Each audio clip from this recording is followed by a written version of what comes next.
얘들아, 말씀 읽자! 오늘 성경 말씀에서 갈라디아서가 나오는데 갈라디아서는 사도 바울이 갈라티아 교회 사람들에게 보내는 편지야. 이 갈라디아서의 주된 내용은 첫 번째, 다른 복음은 존재하지 않는다는 내용. 두 번째, 의롭다 인정받는 것은 오직 믿음이라는 내용. 세 번째, 율법으로는 아무도 인정받지 못한다는 내용. 네 번째, 예수 그리스도 안의 자유에 대한 내용. 다섯 번째, 성령님의 열매. 여섯 번째, 서로 무거운 짐을 짊어주어라는 내용.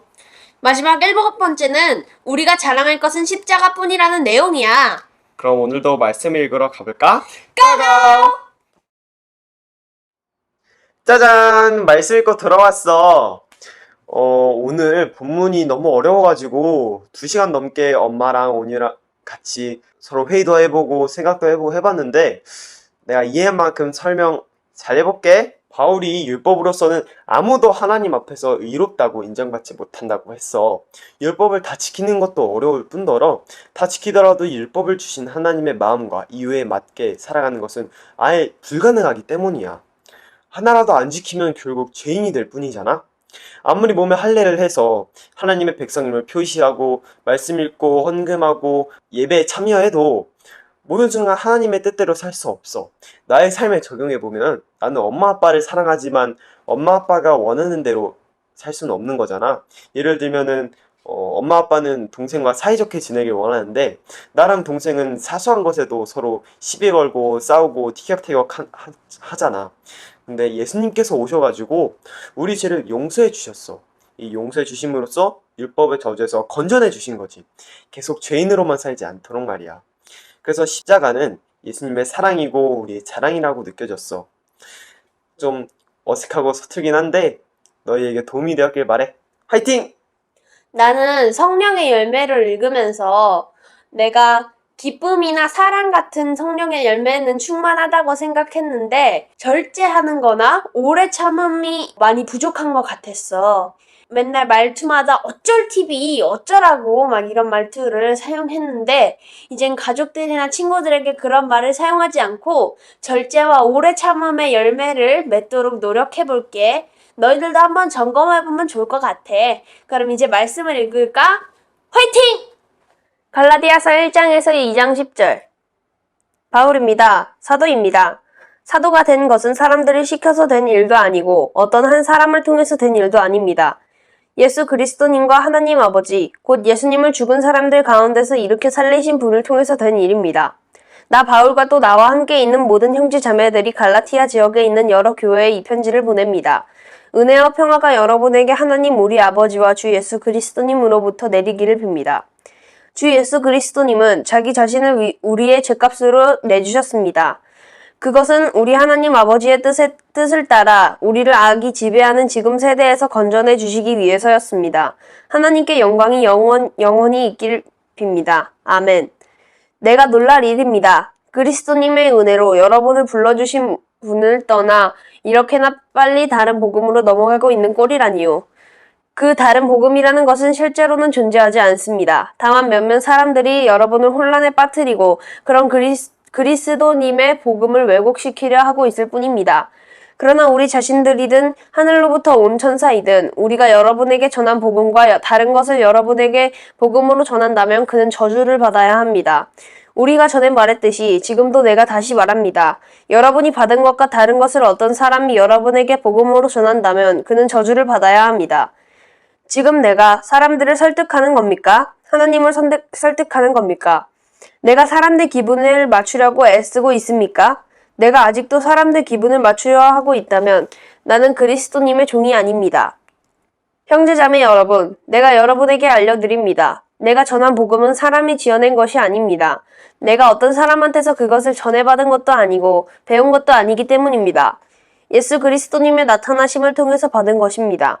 내가 한때 유대교에 몸담고 있을 때 어떻게 처신했는지를 여러분은 들었습니다. 하나님의 교회를 지나치게 박해했으며 교회를 송두리째 없애버리려고 했습니다. 나는 유대교를 따르는 생활에서 나의 동족 가운데 또 많은 또래들을 뛰어넘어 앞서가고 있었습니다. 나의 조상들이 전해준 전통들을 지키는 데에도 엄청나게 열심인 사람이었습니다. 그러나 하나님, 곧 나를 어머니 뱃속으로부터 따로 구별하시고 은혜로 불러주신 분이 좋게 여기신 일이 있습니다. 그것은 그 아들을 나에게 보내시는 일이었습니다. 다른 민족들 가운데에서 내가 그 아들을 좋은 소식으로 전하도록 하시기 위해서 말입니다. 그때 나는 곧바로 살과 피를 가진 사람과 의논하지 않았습니다. 나보다 앞서 사도가 된 분들을 만나려고 예루살렘에 올라가지도 않았습니다. 나는 아라비아로 갔다가 다시 다마스쿠스로 돌아갔습니다. 그러고서 3년이 지나서야 게바와 안면을 트려고 예루살렘으로 올라갔습니다. 그리고 15일 동안 그와 함께 머물렀습니다. 나는 주님의 형제 야고보 말고는 사도들 가운데서 다른 사람은 만나보지 않았습니다. 내가 여러분에게서 보내는 것들은 자, 보세요. 하나님 앞에서 확언하는데 거짓말하고 있는 것이 아닙니다. 그러고 나서 나는 시리아와 길리기아 지역으로 갔습니다. 그런데 그리스도님 안에 있는 유대아의 교회들에는 내 얼굴이 알려져 있지 않았습니다. 그들은 그저 이런 소문을 듣고 있을 따름이었습니다. 이전에 우리를 박해하던 사람이 이제는 그가 한때 송두리째 없애버리려고 했던 그 믿음을 좋은 소식으로 전하고 있다. 그래서 그들은 나를 두고 하나님을 찬양했습니다.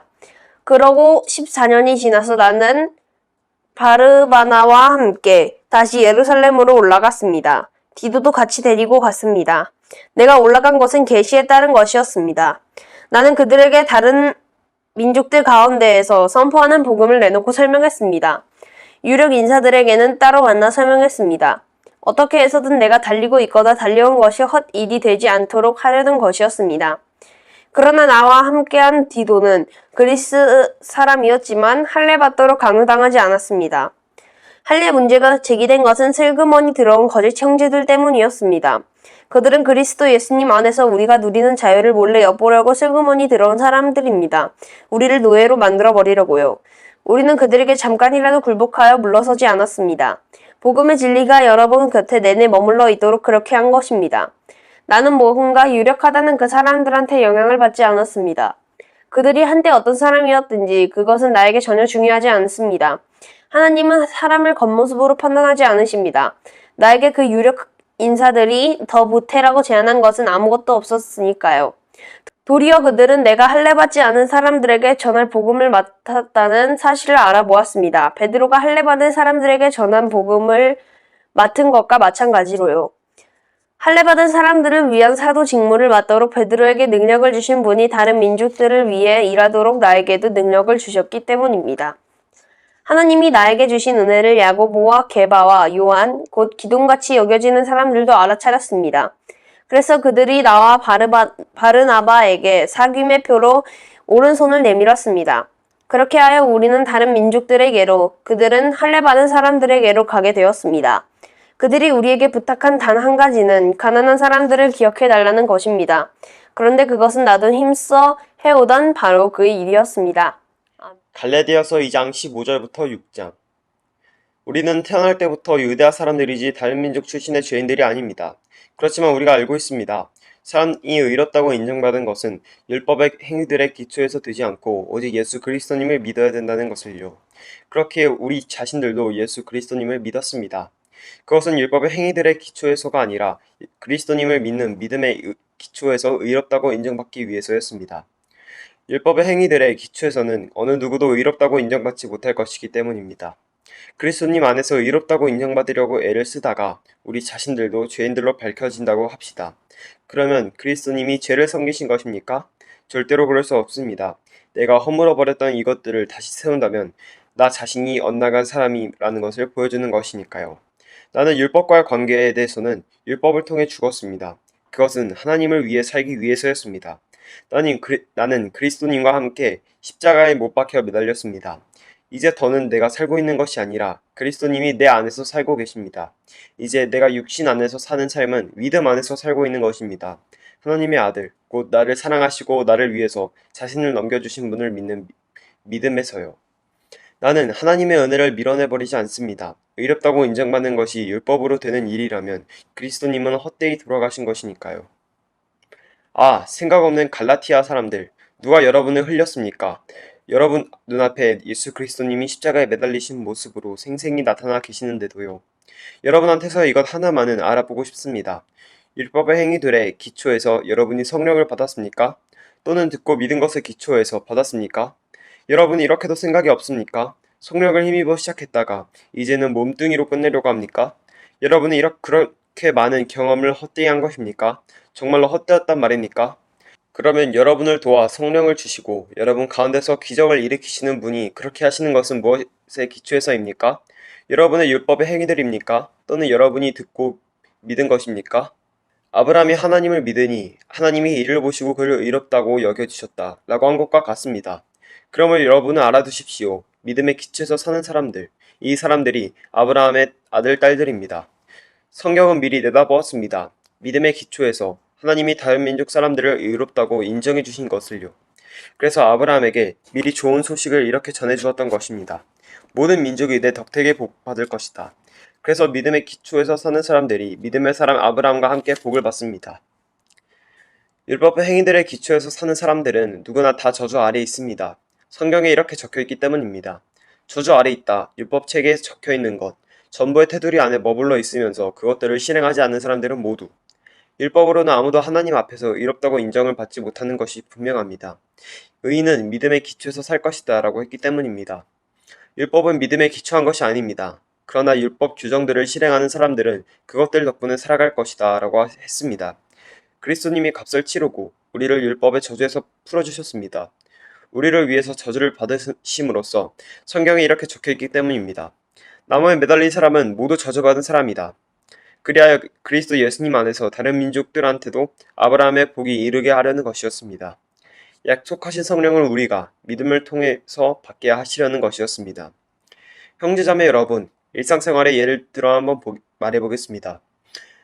사람의 유언이라고 확정되고 나면 아무도 그것을 없애거나 거기에 덧붙이지 못합니다. 그런데 하나님이 아브라함에게 또 그의 후손에게 여러 약속을 하셨습니다. 이때 많은 사람들을 두고 말씀하시듯이 후손들에게 라고 하시지 않고 한 사람을 두고 말씀하시듯이 너의 후손에게 라고 말씀하십니다. 바로 그 후손은 그리스도님이십니다. 내가 말하려는 것은 이것입니다. 하나님이 확정해 놓으신 언약을 430년 뒤에 생긴 율법이 무효로 만들어 그 약속을 폐지하지 못한다는 것입니다. 상속을 물려받는 것이 율법에 기초한 일이라면 그것은 더 이상 약속에 기초한 일이 아닙니다. 그러나 아브라함에게 약속을 통해 그것을 은혜로 주셨습니다. 하나님이. 그러면 율법은 무엇 때문에 있는 것입니까? 범죄 때문에 덧붙여진 것입니다. 약속을 받은 그 후손이 오실 때까지 유효한 것으로 천사들을 통해서 한 중개자의 손을 빌려 명령하신 것입니다. 중개자는 한편에만 속해 있지 않습니다. 그런데 하나님은 한 분이십니다. 그렇다면 율법은 하나님의 약속들에 맞서는 것입니까? 절대로 그럴 수 없습니다. 생명을 얻게 할 수 있는 율법이 주어졌다면 실제로 의롭다고 인정받는 것이 율법의 기초를 두게 되었을 테니까요. 그러나 성령은 모든 것을 죄 아래 가두었습니다. 믿는 사람들에게 예수 그리스도님을 믿는 믿음에 기초하여 그 약속을 주시려는 것이었습니다. 믿음이 오기 전에는 우리가 율법 아래 갇혀서 보호 관리를 받고 있었습니다. 믿음이 장차 나타날 때까지요. 그래서 그리스도님이 오실 때까지 율법은 우리의 돌봄 교사가 되었습니다. 우리가 믿음의 기초에서 의롭다고 인정받도록 하려 한 것이었습니다. 그런데 믿음이 이미 왔으므로 우리가 더 이상 돌봄 교사 아래 있지 않습니다. 여러분은 모두 그 믿음을 통하여 그리스도 예수님 안에서 하나님의 아들, 딸입니다. 여러분 가운데서 세례를 받아 그리스도님 안에 들어간 사람들은 다 그리스도님 옷을 입었기 때문입니다. 유대아 사람도 그리스 사람도 없고 노예도 자유인도 없으며 남성도 여성도 없습니다.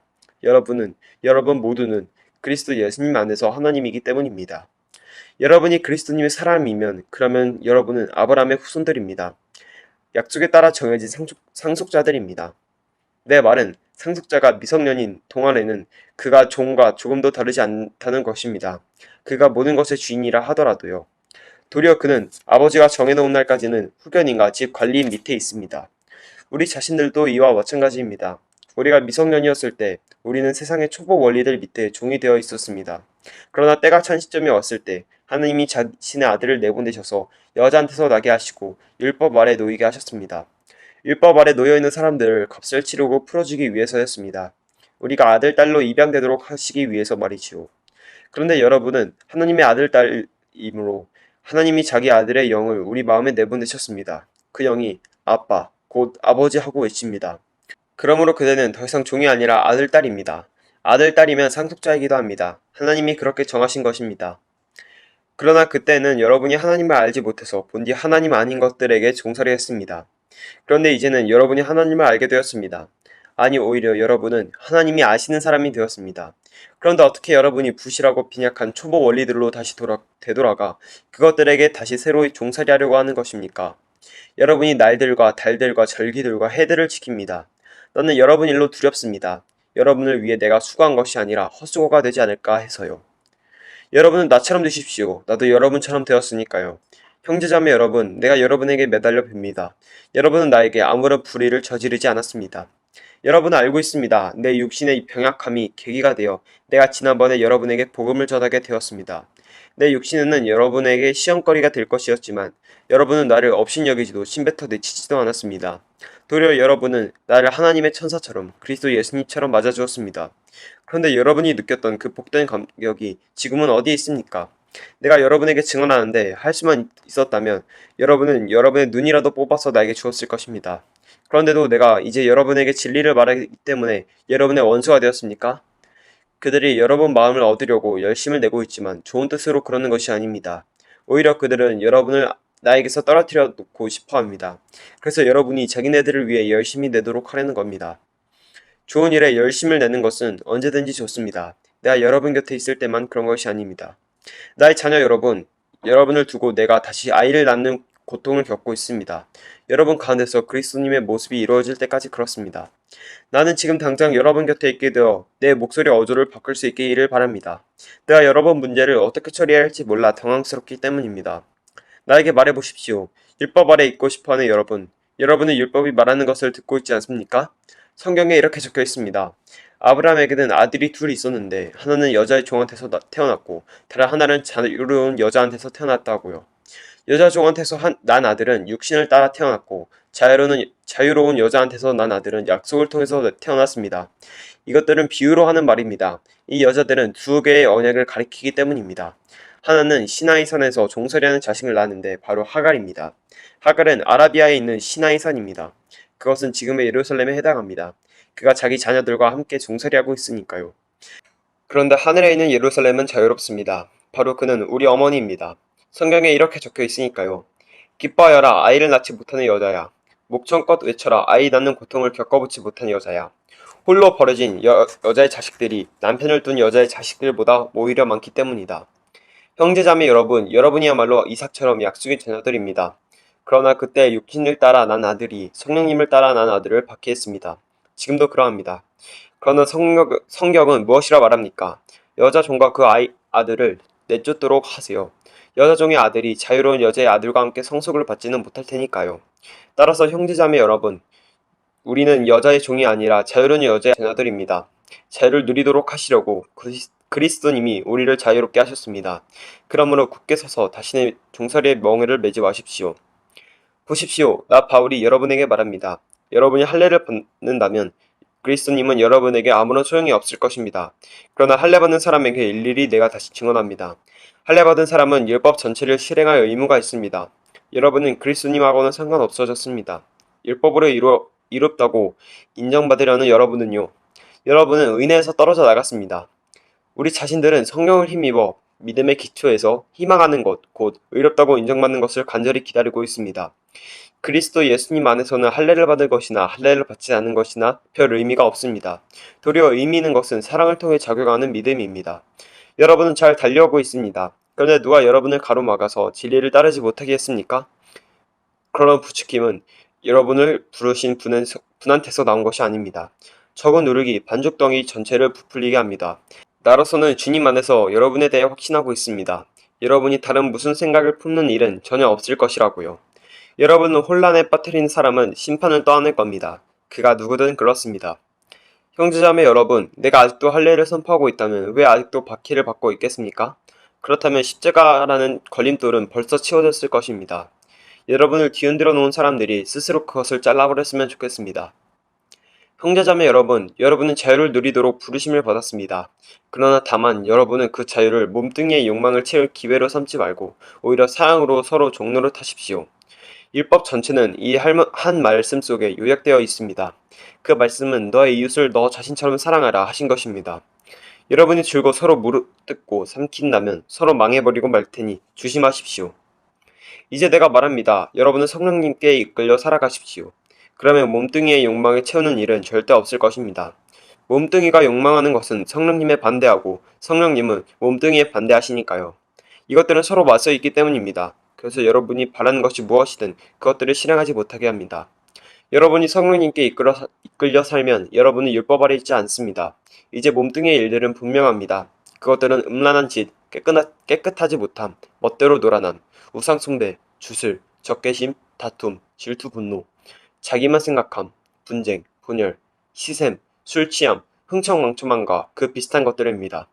내가 여러분에게 경고합니다. 전에도 경고했던 대로입니다. 이러한 일들을 하는 사람들은 하나님 나라를 상속받지 못할 것입니다. 그러나 성령님의 열매는 사랑, 기쁨, 평화, 참음, 다정함, 착함, 믿음직함, 온유, 절제입니다. 이런 것들을 거스르는 율법은 없습니다. 이제 그리스도 예수님의 사람들은 몸뚱이를 욕정과 욕망과 함께 십자가에 못 박았습니다. 우리가 성령님 안에서 살아가고 있다면 성령님이 이끄시는 대로 걸어갑시다. 우리는 우쭐대거나 서로 화를 돋우거나 서로 시샘하지 맙시다. 형제자매 여러분, 사람이 어떤 잘못에 빠진 것이 발견되면 여러분, 곧 영적인 사람들은 그러한 사람들을 온유한 마음으로 바로잡아 주십시오. 그리고 스스로를 잘 살펴서 그대 자신마저도 유혹당하는 일이 없도록 하십시오. 여러분은 서로의 무거운 짐을 서로 짊어져 주십시오. 그렇게 하면 여러분이 그리스도님의 법을 제대로 이루게 될 것입니다. 어떤 사람이 아무것도 아니면서 자기를 대단한 사람이라고 생각한다면 그는 스스로를 속이는 것입니다. 저마다 자기가 하는 일을 검증해 보시기 바랍니다. 그때 혹시 자랑할 만한 일이 있으면 자기가 한 일에 비추어 혼자서 우쭐댈 수도 있겠지요. 하지만 다른 사람과 비교하여 자랑해서는 안 됩니다. 저마다 자기 몫의 짐을 짊어져야 할 테니까요. 말씀을 듣고 배우는 사람은 가르쳐 들려주는 사람과 모든 좋은 것을 함께 나누어야 합니다. 여러분은 속아서 헤매지 마십시오. 하나님은 비웃음 당하시는 분이 아니십니다. 사람이 무엇을 씨로 뿌리든지 또한 그것을 거두어 드릴 테니까요. 자기의 몸뚱이에다가 씨 뿌리는 사람들은 몸뚱이로부터 썩음을 거둬들일 것입니다. 그러나 성령님에다 씨 뿌리는 사람은 성령님에게서 영원한 생명을 거둬들일 것입니다. 우리는 좋은 일을 하다가 실망하지 마십시다. 지쳐 쓰러지지 않으면 적절한 시기에 거둬들일 테니까요. 그러므로 우리에게 기회가 있는 대로 모든 사람들에게 특별히 믿음의 식구들에게 선한 일을 합시다. 잘 보십시오. 나의 손으로 여러분에게 이렇게 큰 글씨로 썼습니다. 몸뚱이에 드러나는 것에서 멋있어 보이고 싶어하는 그런 사람들은 여러분에게 할례받도록 강요합니다. 그것은 다만 그리스도님의 십자가 때문에 박해받는 일을 면하기 위해서입니다. 할례받는 사람들 자신들도 율법을 지키지 않고 있으니까요. 그들이 바라는 일은 여러분이 할례받게 해서 여러분의 몸뚱이를 내세워 자랑하는 것입니다. 그러나 무엇을 자랑하는 것은 나에게 있을 수 없는 일입니다. 우리 주 예수 그리스도님의 십자가 말고는요. 그분의 십자가를 통해 세상은 나에 대해 십자가에 못 박혔고 나도 역시 세상에 대해 그렇습니다. 할례를 받았느냐 할례를 받지 않았느냐는 중요하지 않습니다. 중요한 것은 새 창조입니다. 이러한 잣대에 맞추어 걸어가는 사람들, 그런 사람들을 위해 그리고 하나님의 이스라엘 위해 평화와 한결같은 사랑이 있기를 빕니다. 이제부터는 아무도 나를 힘들게 하지 마십시오. 나는 예수님의 상처 자국들을 내 몸에 짊어지고 다니고 있으니까요. 우리 주 예수 그리스도님의 은혜가 여러분의 영과 함께하기를 빕니다. 형제자매 여러분, 아멘. 사도행전 18장 18절에서 22절. 바울이 꽤 여러 날 더 머무른 뒤에 형제자매들에게 작별 인사를 했다. 그러고는 배를 타고 시리아로 출발했다. 바울과 함께 프리스킬라와 아퀼라도 갔다. 출항에 앞서 바울은 갱그레아에서 머리를 밀었다. 기도하며 굳게 약속한 것이 있었기 때문이었다. 바울 일행이 에페수스에 다다랐다. 바울은 프리스킬라와 아퀼라를 거기에 남겨두고 자신은 회당에 들어가서 유대아 사람들과 의견을 주고받으며 가르쳤다. 그들은 바울에게 더 오래 머물러 달라고 요청했지만 바울은 받아들이지 않았다. 오히려 작별 인사를 하며 말했다. 다시 여러분한테 돌아오겠습니다. 하나님이 바라시면요. 그러고는 에페수스를 떠나 뱃길에 올랐다. 바울은 카이사레아로 내려갔다가 예루살렘으로 올라가서 교회에 인사를 드리고 안티오키아로 내려갔다. 아멘.